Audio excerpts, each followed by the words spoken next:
الحمد للہ رب العالمین والصلاة والسلام علی سید المرسلین وعلی آلہ واصحابہ واہل بیتہ واولیاء امتہ اجمعین. قال اللہ تبارک و تعالی فی القرآن المجید والفرقان الحمید وما ارسلناک الا رحمتا للعالمین. آمنت باللہ ورسولہ وصدق اللہ المولانا العظیم. بزرگوں، دوستوں اور عزیزوں، یہ ذی قعدہ کا مہینہ ہے اور یہ ان مہینوں میں شامل ہے جس کو اللہ تعالیٰ نے بڑی حرمت، عزت اور پاکیزگی بخشی ہے. جیسا کہ ہم جانتے ہیں کہ اللہ تعالیٰ نے 4 مہینوں کو دوسرے مہینوں کے مقابلے میں بڑی عظمت و برکت سے نوازا ہے. یہ 4 مہینے شروع ہوتے ہیں لگاتار 3 مہینہ. یہ ذی قعدہ جس میں آپ اور ہم ہیں، جسے ہم عام بول چال کی بھاشا میں خالی بھی کہتے ہیں، اس کا اصل نام ذی قعدہ ہے یا ذو القعدہ ہے. اس کے بعد ذی الحجہ حج والا مہینہ، اور اس کے بعد محرم. یہ لگاتار 3 آتے ہیں، ذی قعدہ، محرم الحرام، اور بیچ میں ذی الحج حج والا مہینہ ذی الحجہ. یہ تینوں لگاتار بڑی عظمت و برکت والے مہینے ہیں. اس کی حقیقت تو اللہ کو معلوم، لیکن جو باتیں ہم تک پہنچی ہیں اس سے یہ سمجھ میں آتا ہے کہ ان مہینوں کی عظمت کا اصل راز حج ہے. حج اتنی بڑی عبادت ہے، اتنی فضیلت والی عبادت ہے کہ اس حج کے طوفیل 1 مہینہ پہلے سے لے کر 1 مہینہ بعد تک، حج کے مہینے سے 1 مہینہ پہلے اور حج کے 1 مہینہ بعد تک اس کی فضیلت اور برکت پھیلی ہوئی ہے. یعنی حج والا مہینہ اگر حج کرنے کوئی آتا ہے تو وہ کچھ پہلے گھر سے نکلے گا، تو جب وہ گھر سے نکلے گا تب سے لے کر جب تک گھر پہنچ نہ جائے تب تک برکت و فضیلت پھیلی ہوئی ہے. اب ایک دوسری بات اس سے نکل کے سامنے آئی کہ حج کی کیا فضیلت ہے. تو حج کی فضیلت جہاں ایک طرف اللہ کی عبادت ہے، وہیں سیدنا ابراہیم خلیل اللہ علیہ السلام اور سیدنا اسماعیل ذبیح اللہ علیہ السلام کی سنت پر عمل ہے، جو سب سے بڑے موحد ہیں، سب سے بڑے امن کے داعی ہیں، شانتی کا پیغام دینے والے ہیں، انسانیت کا پیغام دینے والے ہیں. اسی لیے ان کی سنت پر عمل اور ان کی عبادت کی سالگرہ، اینیورسری، یہ حج ہے اور حج کی برکت یہ ہے. تو ہم اور آپ ایسے جمعے میں حاضر ہیں جو ذی قعدہ کا جمعہ ہے، تو یہ اپنے آپ میں اور جمعوں کے مقابلے میں، سال بھر کے جمعے کے مقابلے میں اپنی ایک خاص فضیلت رکھتا ہے. اس کی ایک نمایاں حیثیت ہے، مقام ہے. آپ کہیں گے 3 مہینے تو ہو گئے، 1 مہینہ اور ذہن میں تازہ ہو جائے. معلوم ہے آپ کو وہ مہینہ اکیلا آتا ہے اور اس مہینے کا نام ہے رجب. رجب کا مہینہ یہ بھی حرمت والا ہے، پاکیزگی والا ہے، اور اس کی بزرگی تو اللہ بہتر جانتا ہے، لیکن احکام کے لحاظ سے، قانون کے لحاظ سے، مسئلہ شرعی کے لحاظ سے ان 4 مہینوں کی پہچان یہ ہے کہ ان 4 مہینوں میں لڑائی حرام تھی. عرب ان مہینوں میں لڑائی سے اپنے آپ کو گریز کرتے تھے، بچا کے رکھتے تھے، اور مانتے تھے کہ باقی مہینوں میں لڑائی جہاں ہماری بہادری کی علامت ہے، وہیں ان مہینوں میں لڑنا ہمارے گنہگار ہونے کی علامت ہے. باقی مہینوں میں لڑنا بڑا زبردست بہادر ہونے کا مقام دلاتا تھا، اور ان مہینوں میں لڑائی چھیڑنا، تلوار اٹھانا، ہتھیار اٹھانا، لڑائی کے مواقع پیدا کرنا، لڑنے کی طرف مائل ہونا، یہ سب گنہگاری تھی. حضور پاک علیہ السلام کی اس دنیا میں آمد کے پہلے سے یہ پرانا اصول چلا آ رہا تھا. ہم کہہ سکتے ہیں کہ یہ ابراہیم خلیل اللہ علیہ السلام کے دین کی سنت ہے، یہ ان کے دین کا طریقہ ہے. یہ دین خلیلی ہے، یہ دین ابراہیمی ہے۔ ہو سکتا ہے کہ یہ اور پیغمبروں کے معاملے میں بھی رہا ہو، اس لیے کہ کعبے کی اہمیت اور کعبے کی زیارت کی اہمیت سیدنا آدم علیہ السلام سے روایت کی جاتی ہے۔ بعض روایتوں میں آیا کہ کوئی نبی ایسے دنیا میں نہیں آئے جنہوں نے کعبے کی زیارت نہ کی ہو، یا ذرا فرق کے ساتھ کہیں کہ حج نہ کیا ہو، چاہے حج کی جو شکل جس نبی کے دور میں رہی ہو، لیکن حج کیا ہو، کعبے کی زیارت کی۔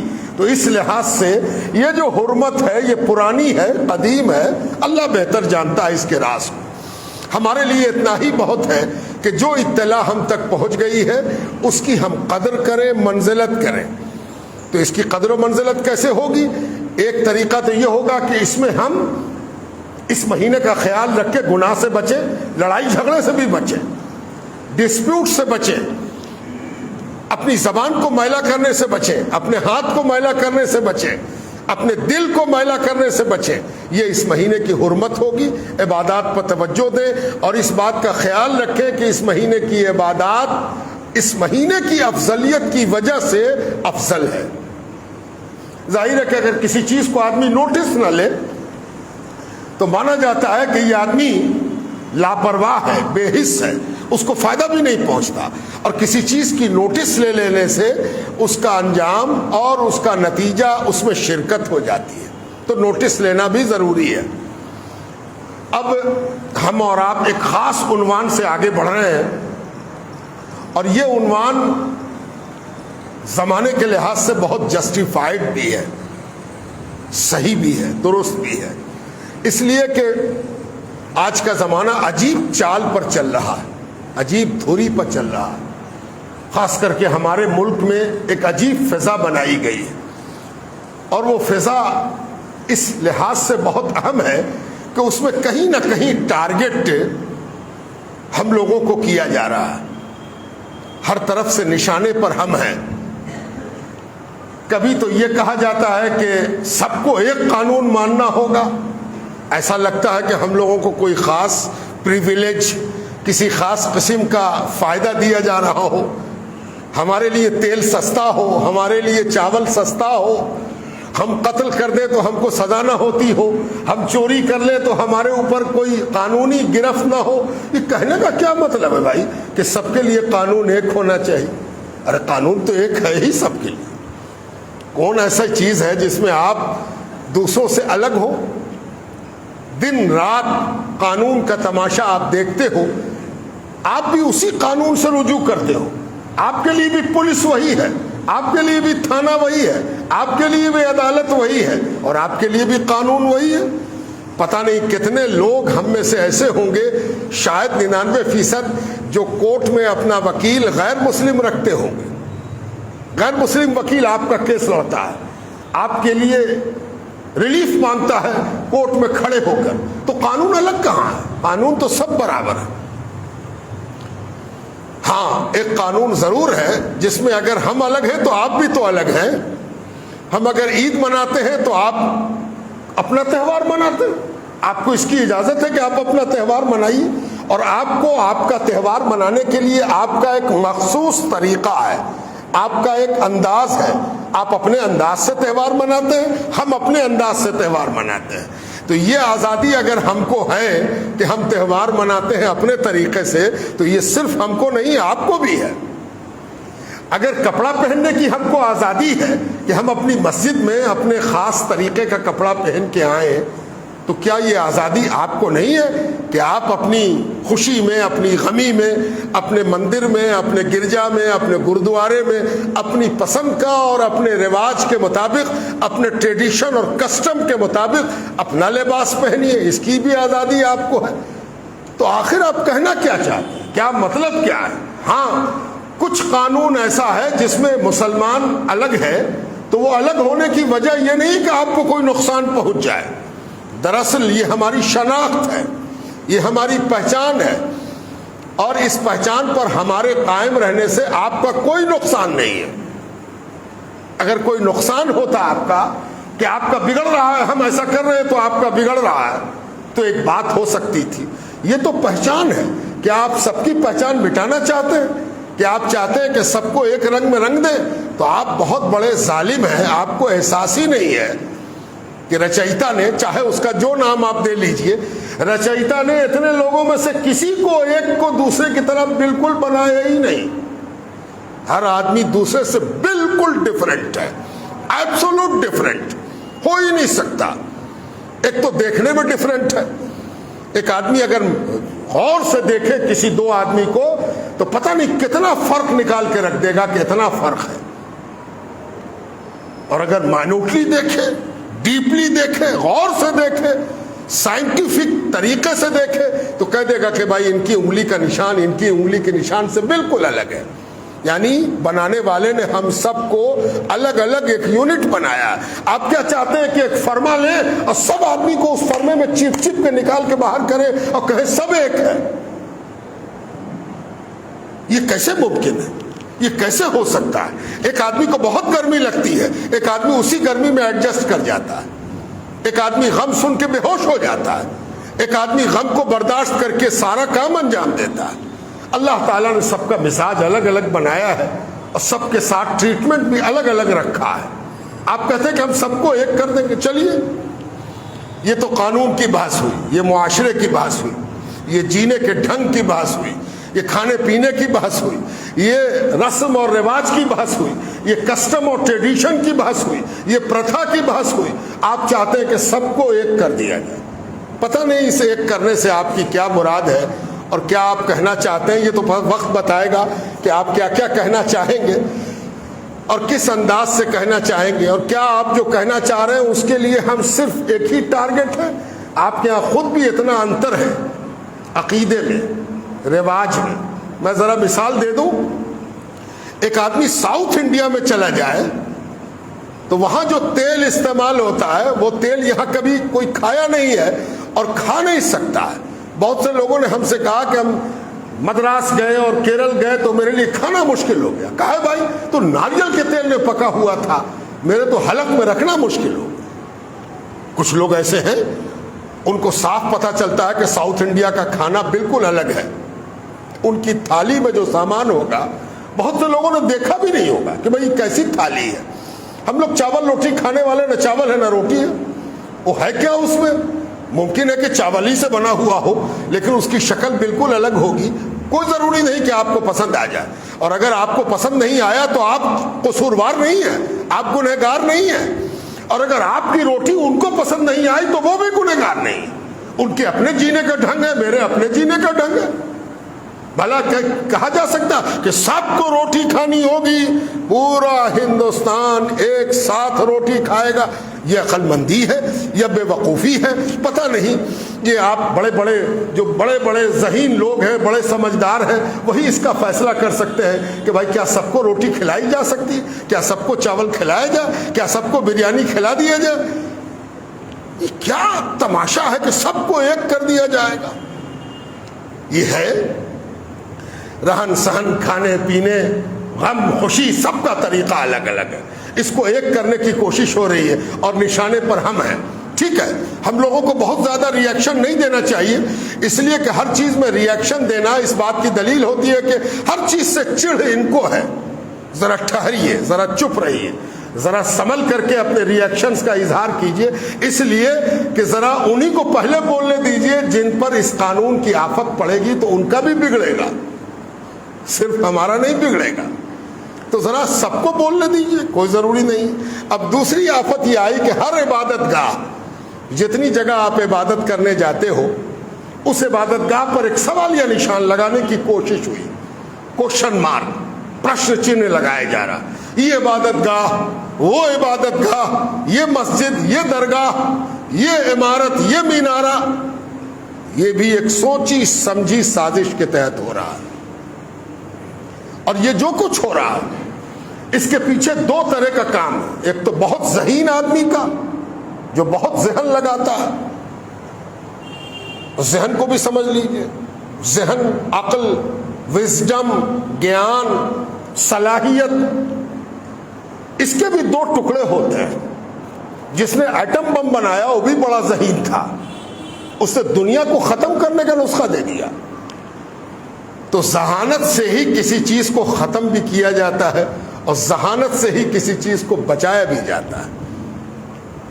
ہم میں سے ہر کو یہ فیصلہ لینا ہے کہ ہم بچانے والی ذہانت کی طرف ہیں یا مٹانے والی ذہانت کی طرف ہیں. دونوں انٹیلیجنشیا ہے, دونوں گیان ہے, دونوں وزڈم ہے.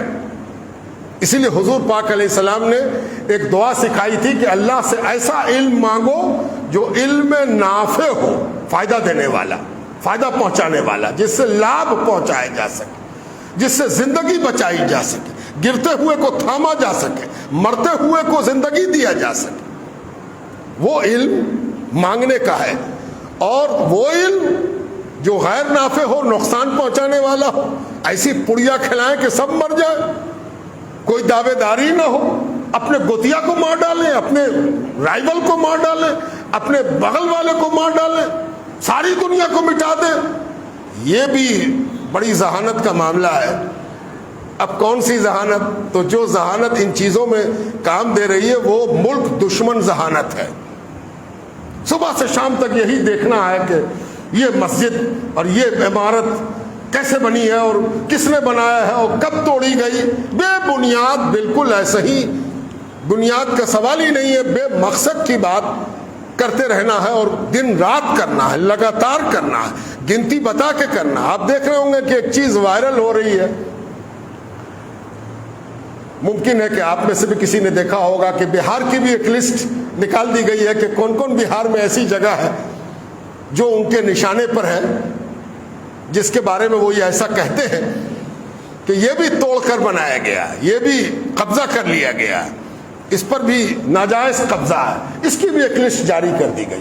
گھبرائیے گا مت, یہ سب لسٹ نہیں ہے, یہ برسوں سے بن رہی ہے. اور ایک کارخانہ ہے جو انڈر گراؤنڈ ہے, چھپا ہوا ہے. فرق صرف یہ ہے کہ وہ کارخانہ اب باہر نظر آنے لگا ہے. یہ کارخانہ بہت دن سے چل رہا تھا. آپ جانتے ہیں کہ ناجائز ہتھیار کا کارخانہ چھپا ہوا ہوتا ہے, وہ کھلا ہوا نہیں ہوتا. ناجائز ہتھیار بنانے والا چپ چاپ سے بناتا ہے, سپلائی بھی چپ چاپ سے کرتا ہے. لیکن کیا کیجیے گا, کبھی کبھی ایسا ہوتا ہے کہ ناجائز ہتھیار بنانے والا ہی حاکم ہو جاتا ہے, تب تو بڑا مشکل ہوتا. تو یہ جو فہرست بن رہی تھی, یہ مسجد, وہ مسجد, یہ درگاہ, یہ عمارت, یہ کھل کے اب سامنے آ گئی. یہ برسا برس سے ہو رہا تھا, یہ کوئی نیا کام نہیں ہے. اس سے بہت زیادہ پریشان ہونے کی بھی ضرورت نہیں. ایک صاحب نے مجھ کو بھیجا اور کہا کہ آپ نے دیکھا. ہم نے کہا کہ ہم تو 25 برس پہلے دیکھ چکے ہیں, 25 سال پہلے دیکھ چکے ہیں. ہم کو معلوم تھا کہ ایک لسٹ بنی ہے, وہ لسٹ بھی میں نے دیکھی تھی, وہ اب وائرل ہو رہی. تو اس طرح کی چیزیں سامنے آ رہی ہیں جس میں آپ کے عبادت گاہوں کو بھی نشانہ بنایا جا رہا ہے اور کہا جا رہا ہے کہ ایسا ہے اور ویسا ہے. آپ دیکھ رہے ہوں گے پورا میڈیا آج کل لگا ہوا ہے اسی معاملے پر. صبح سے شام تک ایک منٹ خالی نہیں ہے جس منٹ میں مسجد مسجد مسجد توڑا گیا, توڑ کے بنایا گیا, یہ نشان, وہ نشان, یہ آکرتی, وہ آکرتی, یہ کونا, وہ اینگل, یہ فلاں, یہ چلا, دن رات یہ چل رہا ہے. افسوس کی بات یہ ہے کہ یہ صرف مسلمانوں کو نقصان پہنچانے والی چیز نہیں ہے, یہ ملک کو نقصان پہنچانے والی چیز ہے. یہ آبادی کے ہر آدمی کو نقصان پہنچانے والی چیز ہے. یہ کرنے والا ضرور کسی چیز کو ڈھانپ رہا ہے, کسی چیز کو اجاگر کر رہا ہے, کسی چیز کو چھپا رہا ہے. چھپانے کے لیے ضروری ہوتا ہے کہ دوسری بات کی جائے. مجھے یاد آیا ایک ٹیلر ماسٹر, وہ جب کپڑا سی کے لاتے تھے, میرے بچپن کا زمانہ تھا, تو وہ کپڑا سی کے لاتے تھے تو ٹرائل ہوتا تھا, کپڑا پہنایا جاتا تھا. کپڑا جب پہنے ہم لوگ تو کہیں کہ یہ دب رہا, یہ حصہ جو ہے وہ دب رہا ہے, اس کو تھوڑا سا فری ہونا چاہیے. تو جیسے ہی ہم کہتے کہ یہ حصہ دب رہا ہے تو وہ جلدی سے بہت زور دے کے کہتے کہ دامن کتنا صحیح ہے, گلا کتنے اچھے سے بیٹھ گیا. تو آدمی کی پوری توجہ, پورا دھیان آدمی کے گلے پر چلا جاتا تھا کہ وہ گلا تو بہت اچھا. گلے کو اچھا ثابت کرنے کے لیے وہ بغل سے دھیان ہٹا دیتے تھے تاکہ گلا اچھا لگے, اور بغل خراب جو لگ رہا تھا وہ بالکل بھول جائے آدمی. اب پوری بات چھیڑنے لگتے تھے کہ کیا بٹن لگایا ہے, ہاں کیا, واہ واہ واہ واہ, اب پیچھے سے ایک دم فٹ ہے. اب اتنی اچھائیاں انہوں نے بیان کر دی کہ جو برائی تھی وہ ہم بھول گئے، یا برائی کو بیان کرنے کی 2-3 بار کوشش بھی کیا تو وہ ان کی اچھائیوں کے بخان میں کہیں نہ کہیں دب گئی۔ یہ بچپن کی بات مجھ کو یاد آتی ہے کہ آخر یہ 24 گھنٹے کا ایجنڈا جو بھوپو بج رہا ہے، یہ کہیں کسی چیز کو چھپانے کے لیے تو نہیں ہے، کسی چیز کو پردہ ڈالنے کے لیے تو نہیں ہے۔ بڑھتی ہوئی مہنگائی، گھٹتا ہوا انصاف، مہنگائی بڑھ کے کہاں پہنچ گئی، انصاف گھٹ کے کہاں پہنچ گیا، بیماری میں مرنے والوں کی تعداد کہاں پہنچ گئی، کورٹ میں کیسز کا ڈھیر ہے، اگر کورٹ میں کیس فائل ہوتا ہے 80 تو انصاف ملتا ہے 8 میں، 8 میں انصاف ملا اور 80 نیا کیس آ گیا۔ ان سب چیزوں پر اگر پردہ ڈالنا ہے، مرڈر کا ریٹ، ریپ کا ریٹ، چھنتوری کا ریٹ، گھٹتی ہوئی سویدھائیں، پانی کتنے کو نصیب، بجلی کتنے کو نصیب، دوا کتنے کو نصیب، روٹی کتنے کو نصیب، دال کس کو نصیب، عزت کس کی محفوظ، ان سب باتوں پر اگر پردہ ڈالنا ہے تو کوئی نہ کوئی جوالنت مدعا، کوئی نہ کوئی جلتا ہوا برننگ ایشو لانا ہوگا جس میں آدمی جذباتی ہو جائے۔ اور جذباتی بنانے کے لیے یہ ایک بہت بڑی بات ہے جس کو قابل غور ہے یہ کہ حیرت کی بات ہے، حیرت کی، بے پناہ حیرت کی بات ہے کہ کورٹ میں اگر کیس چل رہا ہے تو کورٹ کی بات کورٹ سے باہر کیسے ہو رہی ہے؟ روز اس بات پر بحث چلے گی، ہے کہ نہیں، یہ ہے کہ نہیں، بولیے یہ ہے کہ نہیں، یہ ٹوٹا کہ نہیں ٹوٹا، یہ آپ کیا سمجھتے ہیں؟ ارے بھائی یہ تو کورٹ کا موضوع ہے، اگر آپ کورٹ چلے گئے ہو تو جاؤ کورٹ میں جا کے یہ سب بات کرو۔ کورٹ سے باہر یہ بات کرنا، مجھے یاد آتا ہے کہ جس زمانے میں قانون کا بھی ایک ادنا طالب علم رہا تھا تو اس زمانے میں ایک بات کہی جاتی تھی کہ پریجوڈس، ایک لیگل اصطلاح ہے پریجوڈس، اس کے مطلب ہوتے ہیں کہ جو چیز کورٹ میں سنوائی ہو رہی ہے اس کے بارے میں کورٹ سے باہر بات کرنا، بحث کرنا، اس پر واد وواد پیدا کرنا، سیمینار کرنا، ڈیبیٹ کرنا، یہ سب پریجوڈس کہلاتا ہے۔ یہ تو عام شہری کا پلیٹ فارم ہے۔ اگر کوئی چیز کورٹ میں ہے تو نچلا ادارہ جتنا بھی گورنمنٹ کا ہے، چاہے نیچے کا ہو چاہے اوپر کا ہو، اس کو بھی اختیار نہیں ہے کہ وہ اس موضوع پر بات کرے، اس لیے کہ کورٹ میں کیس پینڈنگ ہے۔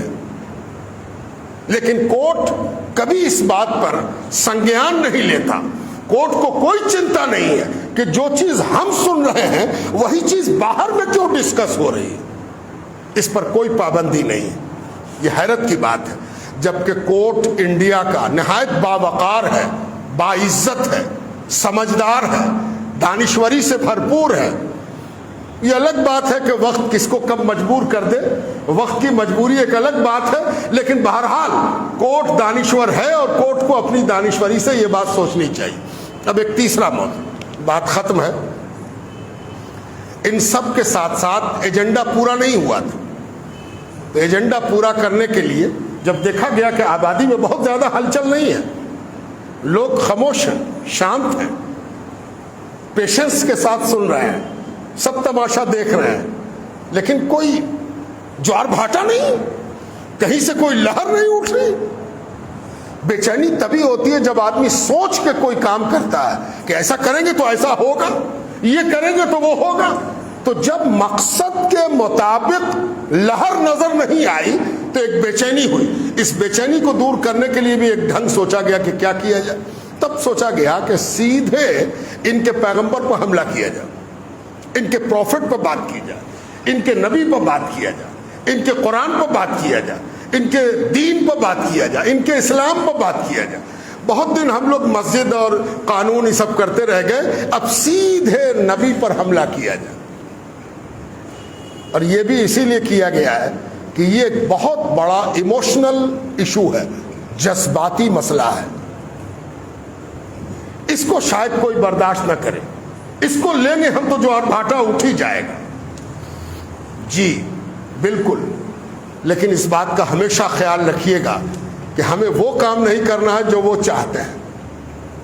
انہوں نے سوچ کے کچھ کیا ہے، سمجھ کے کچھ کیا ہے، ایسا ہوگا تو ایسا کریں گے، اور ایسا کریں گے تو ہم یہ کریں گے. یہ سب پلاننگ ہوتی ہے، یہ بیٹھ کر کے بہت دور تک سوچا جاتا ہے. تو آپ دیکھ رہے ہوں گے کہ مسلسل حضور پاک علیہ الصلاۃ والتسلیم کی شان میں گستاخی کی جا رہی، لیکن ان کو یہ انداز نہیں ہے کہ یہ اس نبی کی گستاخی کر رہے ہیں اور اس دین والے کو چھیڑ چھاڑ کر رہے ہیں جس نے ساری دنیا کے انبیاء کی عزت کا ماحول بنایا ہے. قرآن کی وہ آیت یاد آتی ہے، لا نفرق بین احد من رسلہ. مسلمانوں کا عقیدہ کیا اللہ تعالیٰ بیان کر رہا ہے. اللہ تعالیٰ ہماری جانب سے ہمارے دل کی کیفیت، ہمارے ایمان کی کیفیت، ہمارے وشواس کی ترجمانی اللہ تعالیٰ کر رہا اور کہتا ہے کہ مومن کیسے ہیں، مومن کون ہے، ایمان والے کون ہیں، لا الہ الا اللہ محمد رسول اللہ پڑھنے والے کون ہیں، کہ یہ 1.25 لاکھ نبیوں کے درمیان کسی طرح کا ڈسکریمنیشن نہیں کرتے ہیں. جیسے محمد رسول اللہ صلی اللہ علیہ وسلم کو مانتے ہیں اسی طرح عیسیٰ علیہ السلام کو بھی مانتے ہیں، موسیٰ علیہ السلام کو بھی مانتے ہیں، نوح علیہ السلام کو بھی مانتے ہیں، اور 26 کا تو نام لے کے مانتے ہیں، اور 26 کے علاوہ جو 1.25 لاکھ نبیوں کی تعداد ہے ان کو بغیر نام لیے مانتے ہیں، ہے نا. یعنی کسی کو یہ غلط فہمی ہو کہ یہ محمد رسول اللہ کے ماننے والے ہیں، ہم جتنے محمد رسول اللہ کے ماننے والے ہیں اتنے ہی عیسیٰ علیہ السلام کے بھی ماننے والے ہیں، اتنے ہی تمام انبیاء کے بھی ماننے والے ہیں. اب ایک بات اور خیال رہے کہ یہ صرف اتنی معمولی بات نہیں ہے. مسلمان اپنے عقیدے کے مطابق کسی نبی کی گستاخی کا تصور نہیں کر سکتا ہے، بلکہ اسلام وہ دین ہے جس نے دونوں قسم کی گستاخی کا گلا گھونٹ دیا، ختم کیا. پاسبلٹی، امکان، دونوں طرح کی گستاخی. 2 طرح کی گستاخی کیا ہوتی ہے اس کو بھی جان لی. ایک گستاخی وہ ہوتی جو دشمن کی طرف سے کی جائے، اینیمی، دشمن، منکر، نہیں ماننے والا، جو ہم لوگ دیکھ رہے ہیں کیا جا رہا.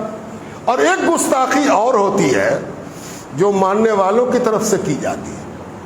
ماننے والے جو بلیورز ہیں، جو وشواس رکھتے ہیں، اپنے آپ کو ایمان والا کہتے ہیں، ان کی طرف سے بھی گستاخی ہوتی ہے. اس کا تذکرہ بھی قرآن میں ہے.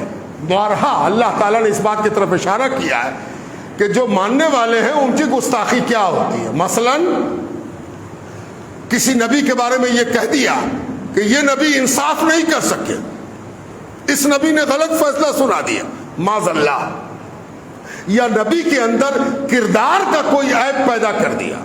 اور جان رکھیے کردار کا عیب پیدا کرنے والا خود کردار کا عیب رکھتا ہے، اس لیے دوسرے کے اندر بھی اس کو وہ چیز دکھائی دیتی ہے. جو آدمی جیسا ہوتا ہے ویسے ہی دوسرے کو دیکھتا ہے. تو جب دوسرے کی جانب آدمی دیکھنے لگتا ہے تو اپنا عیب نکل کے سامنے آ جاتا ہے.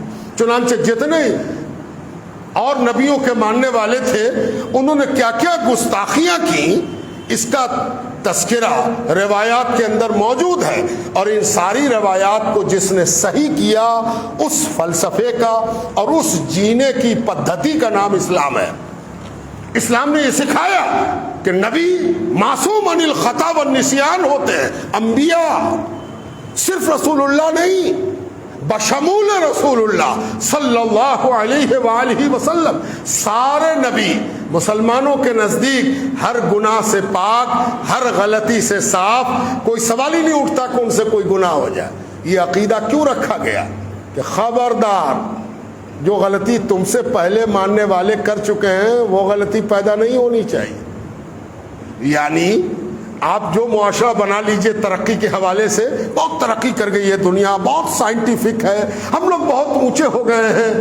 آپ 1000 بھی اونچے ہو جائیے، جب ایمانداری سے اسلام کی طرف دیکھیے گا تو آپ کو پتہ چلے گا کہ اسلام نے یونیورسل بردرہڈ ساری دنیا کے لیے ایک صاف ستھری فضا بنائی اور اس فضا میں اس پاسبلٹی کو ختم کر دیا کہ کوئی کسی پر تنقید کرے کہ اس نبی میں ایسا تھا، اس نبی میں ویسا تھا، اس نبی نے یہ کیا تھا، اس نبی نے وہ کیا تھا، سوال ہی نہیں اٹھتا۔ اس لیے کہ مسلمان کے آگے جب نبی کا عیب بیان ہوگا تو وہ کھڑے ہو کے کہے گا کہ نبی تو کہتے ہی ہے اس کو جو تمام قسم کے عیب اور گناہ سے پاک ہو۔ تو ہم نے صرف اپنے نبی کی بات نہیں کی، ہم نے جملہ انبیاء کو سامنے رکھا اور جملہ انبیاء کے قصور کو قصور مانا کہ دوسرے نبی پر حملہ کرنے والا بھی قصوروار ہے۔ یہ ہے اسلام کا مزاج۔ اور جہاں تک نبیوں کو برا بھلا کہنے کی بات، تو وہ بھی تاریخ سے ثابت ہے۔ نبی تو نبی ہے، کوئی نیک کام کرنے والا اس دنیا میں چھوٹا ہو یا بڑا ایسا نہیں گزرا جس پر لانچھن نہ لگا ہو، جس کو برا نہ کہا گیا ہو، جس کی برائی نہ بیان کی گئی ہو۔ ہر نیک کام کرنے والا، یہ سوال ہی نہیں اٹھتا۔ یہ مزاج ہے، دنیا کا یہ مزاج بن گیا کہ جہاں کوئی اچھا کام کرے گا اس کے پیچھے دشمن لگ جائے۔ چنانچہ کوئی نبی ایسے پیدا نہیں ہوئے جن کا دشمن نہ پیدا ہوا۔ لیکن یاد رکھیے، جس چیز کی طرف آدمی برائی کا معاملہ کرتا ہے، بدلے میں پرینام سوروپ وہی ملتا ہے جو چیز اس میں پائی جاتی ہے۔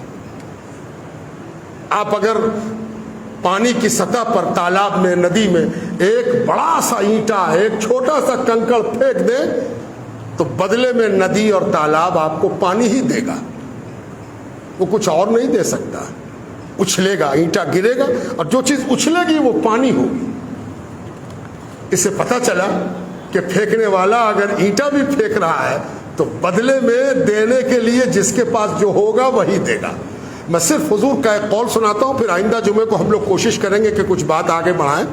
سرکار دو عالم کا ایک قول سنیے۔ فرمایا، کسی کو اگر گالی دی جائے، برا بھلا کہا جائے، گالی دی جائے، دیکھیے روز کا ماحول ہے، آپ سے بھی اس کا تعلق، ہم سے بھی اس کا تعلق، کسی کو گالی دی جائے تو گالی دینے والا ایسا ہے جیسے کہ گھر پر مہمان اگر کوئی آ جائے تو اس کے آگے ہر آدمی اپنی حیثیت کے مطابق سامان رکھتا ہے۔ دوڑ کے شربت لے آیا، دوڑ کے بسکٹ لے آیا، چائے بنا کے لے آیا، کیا پیجیے گا بھائی بولیے؟ گھر میں تو کچھ ہے نہیں، ستو ہے، سان دے گا، ہاں لے آؤ، ستو سان کے لے آؤ، ستو سان کے لے آئے۔ ہر آدمی اپنی حیثیت کے مطابق، وقت کے مطابق خاطرداری کرتا ہے۔ لیکن حضور کیا مثال دیتے ہیں، سبحان اللہ۔ فرماتے ہیں کہ ایک آدمی مہمان بن کے کہیں جائے اور دوڑ کے کوئی گھر والا شربت لے آئے، لیکن مہمان کہہ دے کہ ہم تو روزہ ہیں، ہم تو روزہ ہیں، ہم نہیں پی سکتے، تو کیا کرے گا گھر والا؟ چپ چاپ ٹرے اٹھاوے گا، لے کے اندر چلا گا واپس۔ لایا تو اس نے اس کے لیے تھا، لیکن اس نے جب قبول نہیں کیا تو کیا ہوگا؟ گھر والا واپس اپنے گھر میں لے جائے گا۔ جو چیز وہ لایا تھا جب وہ ایکسپٹ نہیں ہوئی، سویکار نہیں ہوئی، تو واپس وہی چلی گئی جہاں سے آئی تھی۔ گالی بکنے والا جب گالی بکتا ہے اور اس کو جواب مل جاتا ہے، جواباً گالی دے دیا جاتا ہے، تب تو پورا معاملہ ہو گیا۔ اس نے بھی گالی بکی، ہم نے بھی گالی بکی۔ لیکن اگر تم نے گالی بکی اور ہم نے جواب نہیں دیا، ہم نے سویکار نہیں کیا، ہم نے تمہاری طرح بیہیو نہیں کیا، تو جو گالی تم لے کے آئے تھے وہ واپس تمہارے ہاں چلی گئی، بالکل اسی شربت کی طرح جو ایک روزے دار نے پینا ایکسپٹ نہیں کیا تو واپس تمہارے گھر چلا گیا۔ اس لیے یہ گالی جو بکی جا رہی ہے، اس کو ذرا اس انداز سے لیجئے کہ ان کے پاس کیسی بوکھلاہٹ ہے، کتنی پریشانی ہے، کتنی الجھن ہے۔ یہ ان کو کچھ نہیں سوجھا تو اب گالی بک رہے ہیں، اب نگیٹو بول رہے ہیں، اب نکاراتمک سوچ سامنے رکھ رہے ہیں۔ ہاں، اس کا ری ایکشن کیا ہوگا؟ اب آپ پوچھ سکتے ہیں کہ ہم لوگ کیا کریں؟ فی الحال تو سنیم برتیے۔ اگر آپ کو کچھ صلاحیت ہے، طاقت ہے اور دولت ہے تو اس ملک کے قانون کے مطابق اپنا ری ایکشن درج کرائیے۔ ہر آدمی کو یہ اجازت ہے کہ اگر کسی کی بات سے اس کا دل دکھے تو وہ کورٹ جا سکتا ہے, عدالت میں کیس کر سکتا ہے کہ فلاں آدمی کی بات سے میرا دل ٹوٹا ہے, میرے جذبات کو ٹھیس پہنچی ہے, میری عزت اور انا کو ٹھیس پہنچی ہے, میرے کو ہٹ ہوا ہے. کیس بہترین طریقہ ہے اس ملک کا. نتیجہ کیا ہوگا یہ اللہ بہتر جانتا ہے, لیکن آپ کے پاس یہ آپشن موجود ہے کہ آپ میں سے جتنے لوگ چاہیں کیس کر سکتے ہیں کہ فلاں آدمی کی بات سے میرا دل دکھا ہے.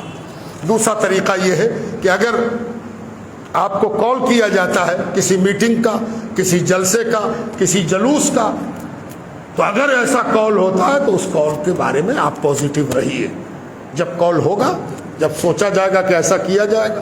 اصل میں ایسا کرنے سے ہم لوگ اس وقت پرہیز اس لیے کر رہے ہیں کہ ان کی پلاننگ یہی ہے کہ ہم ایسا کریں گے, پھر یہ جلوس نکالیں گے, پھر ہم ایسا کریں گے, پھر یہ ہوگا, پھر یہ ہوگا. اس لیے ان کی پلاننگ کا ساتھ نہیں دینا ہے, ان کی پلاننگ سے ہٹ کے چلنا ہے. اللہ تعالی ہماری بھی مدد فرمائے, آپ کی بھی مدد فرمائے. پریشان خاطر نہ ہوئیے, اپنے آپ کو اللہ اور رسول سے قریب کیجئے. جب نفرت کا ماحول بنے تو محبت بڑھائیے, جب محبت کا ماحول بنائیے گا تو نفرت کا علاج خود بخود ہو جائے گا.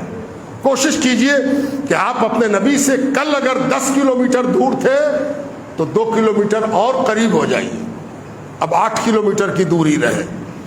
کل آپ 1 وقت کی نماز پڑھتے تھے تو آج کم سے کم 2 وقت کی پڑھیے, تب پتہ چلے گا کہ آپ ری ایکشن دے رہے ہیں. تھوڑا سا اپنے نبی کے طریقے کے مطابق زندگی گزاریے, تھوڑا سا اپنے آپ کو سچا پکا ایمان والا بنائیے. یہ اچھا ری ایکشن ہے. صرف جذباتی ری ایکشن کے چکر میں نہ رہیے. جذباتی ری ایکشن کا جب وقت آئے گا تو کیا جائے گا. ہم قانون کے پابند ہیں, اور جو قانون ہمیں کہے گا, قانون جتنا ہم کو پریویلیج دیتا ہے, جتنی اجازت دیتا ہے, اتنا ہی ہم کر پائیں گے. کچھ اعلان ہے آپ کے